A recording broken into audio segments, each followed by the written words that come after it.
मित्रों, जय श्री राम। मित्रों, जैसे कि आपको पता है कि हिंदुस्तान में आजकल त्योहारों का सीज़न चला हुआ है। अभी पिछली बार नवरात्रि ख़त्म हुई, दशहरा ख़त्म हुआ, अभी करवा चौथ ख़त्म हुई और बहुत बड़ा जो दीपोत्सव है वो भी आने वाला है, एक हफ्ते बाद आने वाला है। और हिंदुस्तान में हर समय, हर हफ्ते कोई न कोई त्यौहार लगा ही रहता है, चाहे बैसाखी हो, बसंत पंचमी हो, मकर संक्रांति हो, होली हो, जन्माष्टमी हो या रक्षाबंधन हो। अनेकों त्यौहार यहाँ मनाए जाते हैं और ये त्यौहार हमें आपस में भाईचारा और प्रेम सौहार्द की परिभाषा को याद दिलाते हैं।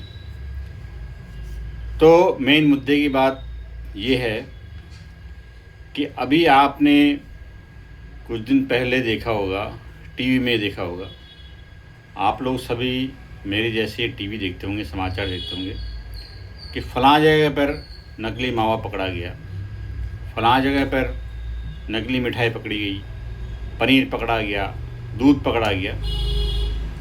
अच्छा, ये क्या होता है? ये दूध, मावा, खोया, पनीर, ये सब कब पकड़े जाते हैं? मेन दीपावली के टाइम पे, या हिंदुस्तान में जो त्यौहार, हिंदू धर्म के जो त्यौहार होते हैं, उन्हीं त्योहारों के आसपास ये सब चीज़ें पकड़ी जाती कि फलां जगह ये पकड़ा गया, ये पकड़ा गया। होली पे आपने देखा होगा, सुना होगा कि फलां जगह जहरीला रंग पकड़ा गया या जहरीली मिठाई पकड़ी गई, इतना किलो खोया पकड़ा गया। हिंदू धर्म के जितने भी त्यौहार हैं, इन्हीं को ही टारगेट किया जाता है हर समय देखना, किसी भी त्यौहार के आगे पीछे देखना कि हर समय हिंदू धर्म के त्योहारों को ही टारगेट करने का इन लोगों का मकसद है। और ये बहुत बड़ा प्रोपेगेंडा है, बहुत बड़ी साजिश है। ये बहुत बड़ी साजिश के तहत ये अभियान चलाया जा रहा है कि किस तरह से हिंदुस्तानियों या हिंदू धर्म के प्रति नफ़रत फैलाई जाए, या मिठाइयों के ज़रिए या रंगों के ज़रिए या फुलझड़ियों के ज़रिए या पटाखों के ज़रिए किस तरह से हिंदू त्योहारों पर पाबंदी लगाई जाए। अच्छा, रही दूसरी बात, आपने ये भी देखा होगा कि दिवाली के मौके पर बाज़ार में तरह तरह की मिठाइयाँ आती हैं। जलेबी है, बालूशाही है, लड्डू है, रसगुल्ले हैं, गुलाब जामुन है, बर्फ़ी है, दुनिया भर की मिठाई है, मतलब हज़ारों किस्म की मिठाई हैं। और दूसरी तरफ दुकानें वो भी सजी होती हैं जहाँ पे कैडबरी है, डेयरी मिल्क है, ओरियो है, चॉकलेट्स है, पल्स है, दुनिया भर की वो भी है, पैक्ड फूड है। अब यहाँ एक बात आती है कि अगर किसी दुकान पे, आप हलवाई की दुकान पे चले जाओ, तो हलवाई की दुकान में जाते ही आप क्या करते हो? आपने सपोज मिठाई ली, तो या तो आप थोड़ा सा उसको टेस्ट करोगे या खुशबू सूंघोगे उसको कि ये स्मेल तो नहीं आ रही, या आप उसको ये बोलोगे गर्म है। अगर आपको थोड़ी सी भी इसमें, या बाहर से देख सकते हो कि अगर आपने देखा कि इस पे मक्खियाँ लगी हैं, मिठाई पे मक्खियाँ लगी हैं, तो आप उस दुकान पे जाओगे ही नहीं। ये फैक्ट है, कोई भी नहीं जाएगा, मैं भी नहीं जाऊँगा। आपने सपोज मार्केट में गए मिठाई की दुकान पे और आपने जलेबियाँ खरीदनी है, आपने खरीदनी एक पाव या आधा किलो जलेबी, तो आप दुकानदार को क्या बोलते हैं कि भैया आधा किलो जलेबी तोल लियो, तो वो बेचारा उसी टाइम की बनी हुई जलेबी को तोड़े। तो आप क्या बोलते हो? नहीं भैया, गरम गरम निकाल के दो।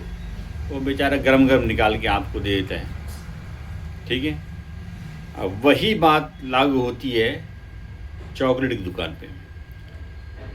अच्छा, आधा घंटा पहले की जो जलेबी बनी है या कोई मिठाई बनी है, उसको तो आपने बासी करार दे दिया कि ये बासी है, लेकिन किंतु परंतु आप जब वो चॉकलेट खरीदने के लिए जाते हो, कैडबरी की या जो भी है, वट जो भी चॉकलेट है, तो क्या आपने ये देखा है कि कब बनी है? वो 6 महीने पहले की डेट डाली उस पर या 2 महीने पहले की, तो क्या उस पर बदबू नहीं आएगी? अरे है तो वो भी अनाज से बनी है ना, किसी न किसी फूड से तो बनी होगी। तो क्या उसमें, क्या वो इतनी प्योर है कि आप 6 महीने तक उसको खा सकते हो? या आपने देखा है उसको ये किस प्रोसेस से बनी है? हलवाई को तो आपने बोल दिया भैया ये ख़राब है या बासी है या इसमें मक्खी लगी है या कुछ है, लेकिन आपने चॉकलेट को नहीं बोला ये चॉकलेट कैसे बनी है। अब आते हैं दूसरी बात चीज़ पे। कभी भी किसी भी टीवी चैनल पे आपने या किसी भी अखबार की न्यूज़ में आपने ये कतई नहीं सुना होगा कि आज कैडबरी की बड़ी खेप, कैडबरी चॉकलेट की नकली खेप पकड़ी गई या फलां फॉरेन कंट्री की ये मिठाई पकड़ी गई या चॉकलेट पकड़ी गई, कभी नहीं पड़ा होगा। या पल्स पकड़ी गई या ओरियो की चॉकलेट पकड़ी गई या डेयरी मिल्क पकड़ी गई। कारण उसका है, अच्छा आपने ये भी देखा कि अभी आने वाले कुछ समय में ये दिसंबर के महीने में क्रिसमस आने वाला है। क्रिसमस आने से पहले 10-12 दिन पहले दुनिया भर के केक बिकते हैं, खुले में पड़े रहते हैं, खुले में दुकान में रखे रहते हैं। उस दुकान में ना तो कोई प्रोटेक्शन होती है, धूल में पड़े रहते हैं, काफ़ी जगह काफ़ी अब तो ये भी हो गया है कि पॉलिथीन में ढके रहते हैं, लेकिन उनमें ही मक्खियाँ बैठ रहती है। जिस बर्फ़ी को आपने इसलिए ठुकरा दिया था कि उसमें ऊपर मक्खियाँ मंडरा रही हैं, लेकिन आप उसको नहीं ठुकराते जो केक बना हुआ है या ब्रेड है या जो भी है। अब आते हैं असली मुद्दे पर। ये जो प्रोपोगेंडा है नकली मिठाई का, नकली दूध, नकली पनीर का, ये पनीर तक ही या नकली हिंदुस्तानी त्योहारों तक ही सीमित रहते हैं। ये कभी क्रिसमस के जो ब्रेड, केक वगैरह जो दुनिया भर के मतलब नुक्कड़ पे मिलते रहते हैं, ठेलों पे बिकते रहते हैं, इस पर कभी उंगली नहीं उठाते। ये फलां जगह मतलब इतने पैकेट, सड़े हुए पैकेट मिले हैं, जबकि ये जो ब्रेड हैं, केक हैं क्रिसमस वाले, पता नहीं कहाँ से बने, किस सड़ी दुकान से बनी है, किस फटी हुई दुकान, किस पता नहीं किसने बनाए हैं, क्या बनाए, क्या मिला रखा है भगवान जाने। कभी आपने कैडबरी के ऊपर छापा भी नहीं पड़ा, ओरियो के ऊपर कभी छापा नहीं पड़ा, कभी भी नहीं पड़ा छापा। तो मेरी आपसे गुजारिश है भाई कि दिवाली पर जाएं, किसी भी त्यौहार पे जाएं, अपने नुक्कड़ वाले मिठाई वाले से ज़रूर मिठाई लें, और हो सके तो ये कैडबरी जैसे या जो भी चॉकलेट्स डिब्बे में जो पैकेट होती है उनका बहिष्कार करें, क्योंकि इनका पैसा, आप जो ये चॉकलेट खरीदोगे इनका पैसा डायरेक्ट जाएगा विदेश में, और आप मिठाई लेते हो किसी हलवाई की दुकान पे तो 2 पैसे उसको मिलेंगे, उसकी भी दिवाली अच्छी रहेगी, उसका भी त्यौहार अच्छा मनाया जाएगा। तो आज से ये प्रण करो कि आप इन लोगों के ढकोसले में नहीं आओगे, क्योंकि विदेशी कंपनी ने विदेशी फंडिंग इनको जाती है। किसको? ये जो लैब टेस्ट वाले हैं, इनको लैब टेस्ट वाले हैं या मीडिया वाले होते हैं, इनको फंडिंग आती है कि आप ऐसा प्रोपोगेंडा चलाओ कि फलां जगह पनीर पकड़ी गई, फलां जगह ये पकड़ा गया, मावा पकड़ा गया, ये पकड़ा गया, दूध पकड़ा गया। इनको विदेशी फंडिंग है,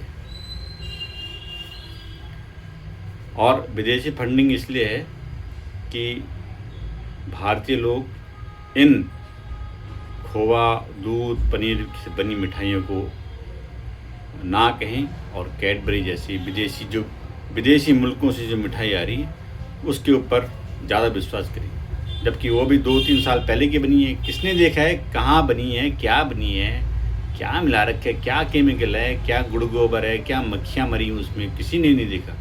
कभी आपने देखा भी नहीं होगा कि कैट जो चॉकलेट है उसमें क्या मरा पड़ा है, कहाँ से बनी है, किसने बनाई है। तो मेरा कहने का तात्पर्य ये है कि दिवाली मनाइए, घर में खुशियाँ लाइए और अपने नज़दीक वाले दुकानदार से, मिठाई वाले से मिठाई ज़रूर खरीदें, ताकि उसकी भी दिवाली अच्छी रहे, आपकी भी दिवाली अच्छी रहे, मुँह मीठा किया जाए। इसी मनोकामना के साथ हैप्पी दिवाली। थैंक यू, धन्यवाद।